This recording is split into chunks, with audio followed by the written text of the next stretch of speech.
Music હું તું લઈને ફરત પાડી ગે પણ જોઈ જઈશ સિંહ તારો નસો ઉતરી જશે ભલે DJ Nagan edits. क्या बात है सर, क्या बात है सर, क्या बात, ये बात है। જય માતાજી મિત્રો, સ્વાગત છે તમારું આજના એક નવા ડેમોની અંદર। તો આગળ તમે ડેમોમાં જે કમિંગ સૂન બર્થડે માટેનું જે પ્રકારનું સ્ટેટસ જોયું તે પ્રકારનું 14 સ્ટેટસ બનાવતા શીખવાનું છું। अच्छा हमको सिखा रिया है। તો વિડીયોને પૂરો જોજો અને ચેનલ પર નવા બધા પહેલી વાર આવે તો પ્લીઝ મિત્રો સબસ્ક્રાઇબ કરવાનું ભૂલતા નહીં। અને મિત્રો તમે હજુ સુધી મારા વોટ્સએપ પર ટેલિગ્રામ ચેનલ જોઈન ના થાય તો જોઈન થઈ જજો, ડિસ્ક્રિપ્શનમાં લિંક મળી જશે। તો મિત્રો ચાલો વધુ ટાઈમ વેસ્ટ કર્યો આપણે એડિટિંગ છે તે શરૂ કરીએ। અભી મજા આયેગા ના ભીડો। તો મિત્રો એ પ્રકારનો વિડીયો બનાવવા માટે સૌથી પહેલા તો આપણે એલર્ટ મેસેજ એપ્લિકેશનને ઓપન કરી લેવાનું છે। એલર્ટ મેસેજ એપ્લિકેશનને ઓપન કરશો તમને કે કાર્ય ઇન્ટરફેસ જોવા મળશે। તો નીચે તમે જો પ્લસની બાજુમાં જે પ્રોજેક્ટ વાળો આઇકન છે એના પર ક્લિક કરી લેવાનું છે। એના પર ક્લિક કરશો તો તમારા એલર્ટ મેસેજમાં જે પણ પ્રોજેક્ટ છે તમને પ્રોજેક્ટ જોવા મળી જશે। તો સૌથી પહેલા તો તમને જણાવી દઉં કે મિત્રો આપણે વિડીયોની અંદર જે પણ મટીરિયલ યુઝ કર્યું છે બધું મટીરિયલ તમને ડિસ્ક્રિપ્શન અંદર જોવા મળી રહેશે। અને મટીરિયલ અંદર આપણે પાસવર્ડ રાખેલ છે અને પાસવર્ડ તમને વિડીયોની અંદર 2 બેંક કરીને 4 અંકનો પાસવર્ડ મળી રહેશે। તો વિડીયોને સ્કીપ કર્યા વગર પૂરો જોઈ લેજો, એટલે પાસવર્ડ છે તે તમને મળી જશે। તો હવે અહીંયા તમે જોશો મેં તમને ડિસ્ક્રિપ્શન જે બે પ્રોજેક્ટની લિંક આપેલ છે, તો બંને પ્રોજેક્ટને તમારે એલર્ટ મેસેજ અંદર ઇમ્પોર્ટ કરી લેવાનું છે। ઇમ્પોર્ટ કર્યા પછી આપણે જે તમે આગળ જોયું ડેમોમાં જે સ્ટેટસ જોયું છે એમાં આપણે ફોટો બનાવેલો તો ફોટો બનાવવા માટે આપણે ફોટોઇંગ પ્રોજેક્ટને ઓપન કરી લઈશું। ફોટોઇંગ પ્રોજેક્ટને ઓપન કરશું તમને કે કારતે ફોટોઇંગ પ્રોજેક્ટ છે તે જોવા મળી જશે, બરાબર। તો અહીં તમારે શું કરવાનું છે, નીચે પ્લસનો આઇકન છે એના પર ક્લિક કરી મીડિયા સુધી છે અને અહીંથી તમે જોશો તમારા ફોલ્ડરને સિલેક્ટ કરી લેવાનું છે। મિત્રો આ ફોલ્ડરને સિલેક્ટ કરશો તો તમને બધું મટીરિયલ જોવા મળી જશે, પણ આ ફોલ્ડર અહીંયા તમારે કઈ રીતે આવશે, જે મેં તમને ડિસ્ક્રિપ્શન અંદર ઓલ મટીરિયલ આપ્યો છે તમે ડાઉનલોડ કરી અંદર zip ફાઇલ હશે તો એને તમે એક્સટ્રેક્ટ કરશો તમારું ફોલ્ડર છે અહીંયા કમ્પ્લીટ આવી જશે। પછી તમારે શું કરવાનું છે, સૌથી પહેલાં તમને પૂછું આ ફોટો બતાવ્યું આ રીતે આપણો ફોટો બનાવવાનો છે। તો એના માટે આપણે સૌથી પહેલાં તો પ્લસના આઇકન પર ક્લિક કરી મીડિયા સુધી જશું અને અહીંયા તમે જો આ જે રેડ કલરનું બેકગ્રાઉન્ડ છે ને આપણે એડ કરી દઈશું। મોટાસના ઓપ્શન જશું, રોટેશન જઈ અને -90 ડિગ્રી રોટેટ કરી આ બેકગ્રાઉન્ડ છે ને બને આપણે પછી ફૂલ સ્ક્રીન કરી દઈશું। ઉપર 3 ડોટ પર ક્લિક કરીને 5 પર ક્લિક કરી ફૂલ સ્ક્રીન કરી લઈશું। પછી તમારા બેકગ્રાઉન્ડ પર ક્લિક રાખી બેકગ્રાઉન્ડને સૌથી નીચે સેટ કરવાનું છે, એટલે બેકગ્રાઉન્ડ છે અહીંયા કમ્પ્લીટ લાગી જશે। પછી તમારે ફરીથી શું કરવાનું છે, અહીંયા તમે જેનો પણ વિડીયો બનાવતા એનો તમારે એક ફોટો એડ કરવાનો છે। તો ફોટો કઈ રીતે એડ કરવાનો છે, સૌથી પહેલાં તો આપણે પ્લસના આઇકન પર ક્લિક કરશું, મીડિયા જશું અને તમે જેનો પણ વિડીયો બનાવતા એનો ફોટો એનો બેકગ્રાઉન્ડ રિમૂવ કરી એટલે કે પીએનજી ફોટો છે તે આ રીતે તમારે એડ કરી લેવાનો છે। પછી તમારે મોટાસના ઓપ્શન જવાનું છે, રોટેશન જે ફોટો છે ને આપણે -90 ડિગ્રી રોટેટ કરી લઈશું। રોટેટ કર્યા પછી તમારે વિડીયો પર ક્લિક મિત્રો ફોટા પર ક્લિક કરી મોટાસના ઓપ્શન જવાનું છે, ત્રિજ્યાના સાઈઝ જઈ અને સાઈઝ આપણે થોડીક વધારી લઈશું। પછી તમારો જે ફોટો છે ને તમે જોશો કે કાલે તમારે અહીંયા જે આપણે ઉપર જે છે વ્હાઇટ કલરનું બેકગ્રાઉન્ડ એની વચ્ચે તમારે આ રીતે કમ્પ્લીટ સેટ કરી દેવાનું છે। પછી તમારે શું કરવાનું છે, ફોટા પર ક્લિક કરવાનું છે, નીચે ઇફેક્ટ ઓપ્શન જવાનું છે, એડ પર ક્લિક કરી લેવાનું છે અને એ તમારે નીચે માર્ક્સને કીવર્ડ ઓપ્શન આવી જવાનું છે ને અહીંયાથી આપણે વાઇપાડ ઇફેક્ટ છે ને સ્ટાન્ડર્ડ સેટિંગ કરી લઈશું। પછી તમારે શું કરવાનું છે, આની અંદર થોડુંક સેટિંગ કરવાનું છે, તો સૌથી પહેલાં એંગલ છે એને કરી દઈશું 90 ડિગ્રી। પછી તમારે અહીં આવી જવું છે ફેધરમાં, તો ફેધર છે ને આપણે અહીંથી કરી દઈશું 30 અને પછી આપણે નીચે એન્ડ વાળા ઓપ્શનમાં આવી જઈશું ને એન્ડને આપણે અહીંયાથી ઓછો કરશું એટલે આપણો ફોટો છે તે નીચેથી ઇરેઝ થવા લાગશે, તો તમે જોઈ શકો છો। તો આ રીતે આપણે નીચેથી ફોટો ઇરેઝ કરી લેવાનું છે, બરાબર। આ રીતે થઈ ગયું છે। તો હવે તમારા ફોટા પર ક્લિક કરી બોર્ડરના શેડોનો ઓપ્શન છે, ત્રિજ્યાના શેડો ઓપ્શન પર ક્લિક કરીને આ બટનને ઓન કરી દઈશું। પછી આ શેડોની સાઇઝ છે ને આપણે અહીંથી કરી દઈશું 60। પછી નીચે જોઈશું જે પોઝિશન છે તે એક્સ પોઝિશન છે તેને -20 કરી દઈશું। પછી તમારે જે નીચે વાય પોઝિશન છે તેને આપણે અહીંથી કરી દઈશું 80। એટલે તમે જોઈ શકો છો આ રીતે શેડો લાગી છે આને -20 ની આપણે ખાલી 20 કરવાનું છે, +20, બરાબર। પછી તમારે ઉપર આલ્ફા વાળો ઓપ્શન જોવા મળશે, તો આલ્ફા છે ને આપણે અહીંથી કરી દઈશું 50 એટલે આપણે ફોટાની અંદર કમ્પ્લીટ આ રીતે શેડો લાગી જશે। હવે તમે જોઈ શકો છો અહીંયા નીચે તમને 3 ગ્રુપ માર્ક્સ માટે લેયર જોવા મળશે, તો ત્રણે લેયર અંદર તમારે ફોટા એડ કરવાનું છે। તો ફોટા કઈ રીતે એડ કરશું, તમારે પીએનજી છે એના સોરી મિત્રો જે ગ્રુપ માર્ક્સ માટે લેયર છે એના પર ક્લિક કરી એરી ગ્રુપમાં જવાનું છે। અહીંયા તમારે પ્લસના આઇકન પર ક્લિક કરી મીડિયા જવાનું છે, તમે જેનો પણ વિડીયો બનાવતા એનો ફોટો હોય તમારે આ રીતે એડ કરી લેવાનું છે। પછી તમારા ફોટા પર ક્લિક રાખી ફોટા નીચે લઈ દઈશું, ફોટા પર ક્લિક કરી મોટાસના ઓપ્શન જવાનું છે, રોટેશન ઓપ્શન છે ફોટાને -90 ડિગ્રી રોટેટ કરી લેવાનું છે। પછી તમારે ત્રિજ્યાના સાઈઝ છે અને સાઈઝ આપણે થોડીક ઓછી કરી દઈશું સાઈવ છે કર્યા પછી તમારા ફોટો છે ને તમે જો નીચે જે બોક્સ છે એની અંદર કમ્પ્લીટ આ રીતે સેટ કરી લેવાનું છે. ફોટો સેટ થઈ જાય તમારે અહીંથી બેક બટન ઉપર ક્લિક કરી બહાર નીકળી જવાનું છે એટલે આપણે એક ફોટો છે અહીંયા કમ્પ્લીટ સેટ થઈ જશે. તો એ રીતે જ આપણે બીજા લેયર પર ક્લિક કરી એડિટ ગ્રુપમાં જવું છું.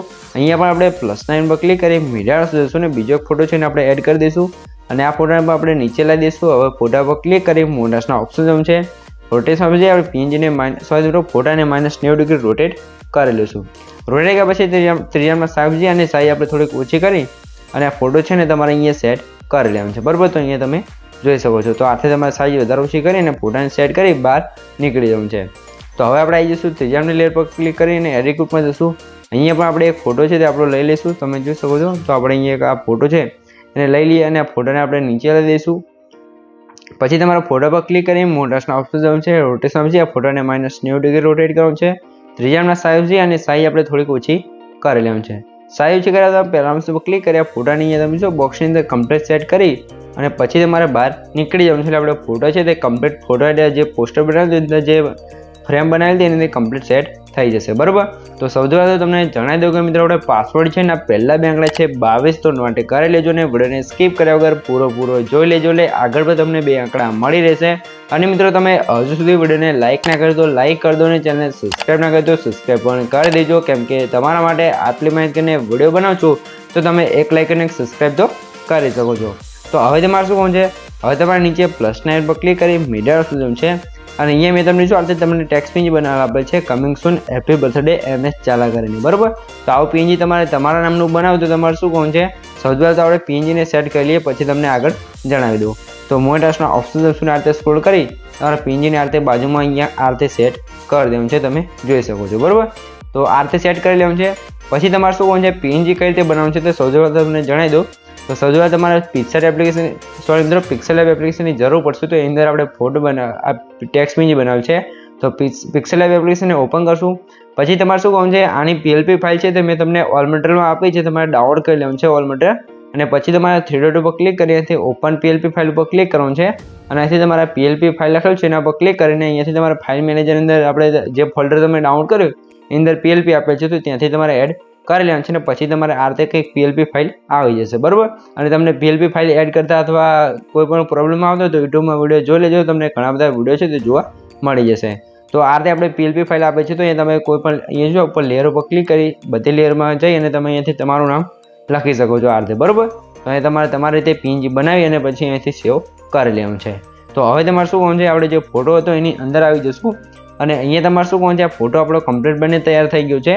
તો સેવ ઓપ્શન પર ક્લિક કરી અહીંથી જે કરંટ ફ્રેમ એસ PNG લખ્યું છે એના પર ક્લિક કરીને PNG છે એને આપણે સેવ કરી લઈશું. એટલે કે આપણો PNG ફોટો અહીંયા સેવ થઈ જશે. તો અહીંયા તમે જોશો આપણો ફોટો છે સેવ થાય છે તો થોડીક રાહ જોઈ લો, ત્યારબાદ આપણો ફોટો છે કમ્પ્લીટ સેવ થઈ જશે તો થોડીક રાહ જોઈ લો. તો અહીંયા તમે જોઈ શકો છો આપણો ફોટો છે તે કમ્પ્લીટ બની ગયો છે. તો સેવ ઓપ્શનમાં ક્લિક કરીને ક્લોઝ કરી લઈશું. પછી તમારે બહાર નીકળી અને આવી જવું છે આપણે ફૂલ પ્રોજેક્ટની અંદર. ફૂલ પ્રોજેક્ટની અંદર આવશું તો તમારે શું કહું છે સ્ટાર્ટિંગમાં આપણે અહીંયા ટેક્સ્ટ PNG લગાવવાનું છે. તો એના માટે આપણે સ્ટાર્ટિંગમાં આવી જઈશું +9 પર ક્લિક કરી મીડિયા જઈશું અને આપણે આ જે ટેક્સ્ટ PNG બનાવ્યું હતું એને આપણે એડ કરી લેવાનું છે. પછી તમારા ટેક્સ્ટ PNG છે ને સેન્ટરમાં આ રીતે સેટ કરી લેવાનું છે. સેટ કર્યા પછી તમારા PNGની લેન્થ છે આગળ બીટમાર્ક છે ત્યાં સુધી ખેંચી લેવાનું છે ને આ PNGને આપણે નીચે અહીંયા સેટ કરી દઈશું. બરાબર, તો આપણું PNG તો અહીંયા આવી ગયું છે પણ આની અંદર ઇફેક્ટ લગાવવાનું છે. તો ઇફેક્ટ લગાવવા માટે તમારે શું કહું છે એ નીચે તમે જોશો તમને ક્લિયર જોવા મળશે ટેક્સ્ટ PNG ઇફેક્ટ કરીને. બરાબર, તો લેયર ઉપર ક્લિક કરવાનું છે, ઇફેક્ટ ઓપ્શન પર ક્લિક કરવાનું છે, 3 ડોટની અંદર જઈ અને કોપી ઇફેક્ટ લખ્યું છે એના પર ક્લિક કરી લેવાનું છે. પછી તમારે જે PNG હતું એના પર ક્લિક કરી ઇફેક્ટ ઓપ્શન જવાનું છે, 3 ડોટ પર ક્લિક કરી જે પેસ્ટ ઇફેક્ટ લખ્યું છે એના પર ક્લિક કરશું એટલે એક જ ક્લિકની અંદર તમારે સ્ટાર્ટિંગમાં જે PNG ની અંદર ઇફેક્ટ હતી એ લાગી જશે. બરાબર, તો હવે તમારે એરો પર ક્લિક કરી આવી જવાનું છે ડબલ બીટ માર્કે એટલે કે 12.13 સેકન્ડ. પછી તમારે +9 પર ક્લિક કરી મીડિયા જવાનું છે અને આપણે જે અત્યારે એલાઇટની અંદર ફોટો બનાવ્યો તો ફોટાને એડ કરી દઈશું. પછી તમારે આ ફોટો આવી જાય એટલે તમારે સ્ટેટસની લાસ્ટમાં આવી જવાનું છે. ફોટા પર ક્લિક કરી આ ફોટાની લેન્થ છે ને લાસ્ટ સુધી ખેંચી લેવાનું છે. પછી તમારા ફોટાને અહીંયા નીચે આ રીતે સેટ કરશો એટલે કમ્પ્લીટ સેટ થઈ જશે. બરાબર મિત્રો, તો આ રીતે ફોટો સેટ થઈ ગયું છે તો તમારે ડબલ બીટ માર્ક આવી જવાનું છે. +9 પર ક્લિક કરી મીડિયા જવાનું છે અને અહીંયા મેં તમને આ રીતે બ્લેક્સનો વિડીયો આપેલ છે તો વિડીયોને આપણે એડ કરી લઈશું. વિડીયોને એડ કર્યા પછી તમે વિડીયો લેયર પર ક્લિક કરવાનું છે, મોટાસના ઓપ્શન પર ક્લિક કરી રોટેશન ઓપ્શન જવાનું છે અને આને ઉપરની સાઈડ આપણે 90 ડિગ્રી રોટેટ કરશું. પછી તમારે વિડીયો લેયર પર ક્લિક કરી ઇફેક્ટ જવાનું છે અને એડિટ પર ક્લિક કરી લેવાનું છે. અને ઉપર સર્ચ વાળા ક્લિક કરીને અહીંથી તમારે શું કરવાનું છે, અહીંયાથી એક ઇફેક્ટ સર્ચ કરવાનું છે મિરર કરીને, બરાબર. તો ઇફેક્ટને સ્ટાન્ડર્ડ સેટિંગ કરી લેવાનું છે. સ્ટાન્ડર્ડ સેટિંગ કર્યા પછી આ વિડીયોને આપણે 3 ડોટ ઉપર ક્લિક કરીને 5 ઉપર ક્લિક કરી ફૂલ સ્ક્રીન કરી લઈશું. હવે તમારે બ્લાઇન્ડિંગ એન્ડ ઓપેસમાં જવું છે, લાઇટમાં જઈ અને કલર ડોઝ કરી લેવાનું છે, બરાબર. એટલે કંઈક આ રીતે આપણો વિડીયો ઇફેક્ટ લાગી જશે. પછી તમારે વિડીયોની લેન્થ છે તે સ્ટેટસની લાસ્ટમાં આવી જવાનું છે અને એક્સ્ટ્રા લેન્થને અહીંથી કટ કરી દેવાનું છે. આ રીતે થઈ ગયું છે. તો હવે તમારે ફરીથી ડબલ બીટ માર્ક આવી જવું છે, +9 પર ક્લિક કરી મિરર જવું છે અને અહીંયા તમને 2 સેકન્ડનો વિડીયો જોવા મળશે, તો એને પણ આપણે એડ કરી દઈશું. પછી તમારે વિડીયો લેયર પર ક્લિક કરી 3 ડોટની અંદર જઈને આને પણ 5 પર ક્લિક કરી ફૂલ સ્ક્રીન કરી લઈશું. હવે તમારે અહીંયા બ્લાઇન્ડિંગ એન્ડ ઓપેસમાં જવું છે, લાઇટમાં જઈ અને આપણે સ્ક્રીન કરી દઈશું, એટલે કે આ રીતે વિડીયો ઇફેક્ટ લાગી જશે, બરાબર. તો આની અંદર હવે તમારે કલર લગાવો, તો કલરમાં લગાવવું તો તમારે શું કરવું છે, વિડીયો લેયર પર ક્લિક કરી ઇફેક્ટ જશું અને એડિટ પર ક્લિક કરી લેવાનું છે અને એ તમારે કલર એન્ડ લાઇટવાળા ઓપ્શનમાં જવાનું છે અને અહીંયાથી તમારે વોટ કલરવાળી ઇફેક્ટ છે ને સ્ટાન્ડર્ડ સેટિંગ કરી લેવાનું છે. સ્ટાન્ડર્ડ સેટિંગ કર્યા પછી તમારે શું છે, આની અંદર તમને કંઈક કાર્ડ ઇન્ટરફેસ જોવા મળશે. તો અહીંયા જે સર્કલ છે એની બાજુમાં જે બ્લેક લાઇન છે ને તમારે જે કલર સેટ કરો ત્યાં સેટ કરવાનું છે. તો આપણે પીળા કલરમાં સેટ કરશું, પછી ટીનવાળા ઓપ્શનમાં આવી જશું ને આનો જે કલર છે એને પણ પીળા કલરમાં સેટ કરશું. એટલે અહીંયા તમે જોજો આપણે વિડીયો તો એનો કલર પીળો થઈ જશે. તો તમે જે પણ કલર પસંદ આવે કલરમાં તમે સેટ કરી શકો છો. તો કંઈક આ રીતે આપણો વિડીયો તો છે તે કમ્પ્લીટ બની ગયો છે, પણ અંદર ઇફેક્ટો નથી લાગી. તો ઇફેક્ટો લગાવવા માટે તમને અહીંયા ઇફેક્ટો ગ્રુપ જોવા મળશે, તો એના પર ક્લિક કરી 3 ડોટની અંદર જવું છે અને સૌથી લાસ્ટમાં અનગ્રુપ પર ક્લિક કરશો તો તમારો ગ્રુપ અનગ્રુપ થઈ જશે અને જેટલી પણ ઇફેક્ટો લગાવી છે બધી ઇફેક્ટો લાગી જશે. તો અહીંયા તમે જોઈ શકો છો જે આપણો વિડીયો છે તે કમ્પ્લીટ બનીને તૈયાર થઈ ગયો છે. તમને કંઈ પણ ખબર ના પડે તો વિડીયોને પાછો કહીને જોઈ લેજો, તો મને કોમેન્ટ બોક્સની અંદર જણાવી દેજો, બરાબર મિત્રો. અને સૌથી પહેલાં તો તમને જણાવી દઉં કે મિત્રો આપણે પાસવર્ડ છે ને છેલ્લા 2 આંકડા છે 56 તો નોટ કરી લેજો અને પાસવર્ડ છે તે કોમેન્ટની અંદર ના જણાવતા. અને મિત્રો તમે હજુ સુધી વિડીયોને લાઇક ના કરી તો લાઇક કરી દો અને ચેનલને સબસ્ક્રાઈબ ના કરી તો સબસ્ક્રાઈબ પણ કરી દેજો, કેમ કે તમારા માટે આટલી મહેનત કરીને વિડીયો બનાવું છું તો તમે એક લાઇક ને સબસ્ક્રાઈબ તો કરી શકો છો. તો હવે તમારે શું કોણ છે, સૌથી તમે વિડીયોનો થોડોક ડેમો જોઈ લો, તમને ખબર પડી જાય કે આપણો વિડીયો કેવો બનશે. તો થોડોક ડેમો જોઈ લો. ઉતરી જશે ભલે માર્યો હોય. જોઈ શકો છો આ રીતે આપણો વિડીયો છે તે કમ્પ્લીટ બની ગયો છે. તો હવે તમારા વિડીયોને સેવ કરવા માટે ઉપર સાઈડ જે એરો છે એના પર ક્લિક કરી અહીંથી તમે એરો પર ક્લિક કરી અહીંથી તમે વિડીયોની ક્વોલિટી જે રાખવું એ રાખી શકો છો અને નીચે એક્સપોર્ટ પર ક્લિક કરશો તો તમારો વિડીયો છે અહીંયા કમ્પ્લીટ સેવ થવા મળશે. તો મિત્રો વિડીયો ગમે તો વિડીયોને લાઇક કરી દેજો ને ચેનલ પર નવા હોય પહેલી વાર આવે તો પ્લીઝ મિત્રો સબસ્ક્રાઈબ કરવાનું ભૂલતા નહીં. તો મળીએ એક બીજા નિવડ સાથે, ત્યાં સુધી જય માતાજી.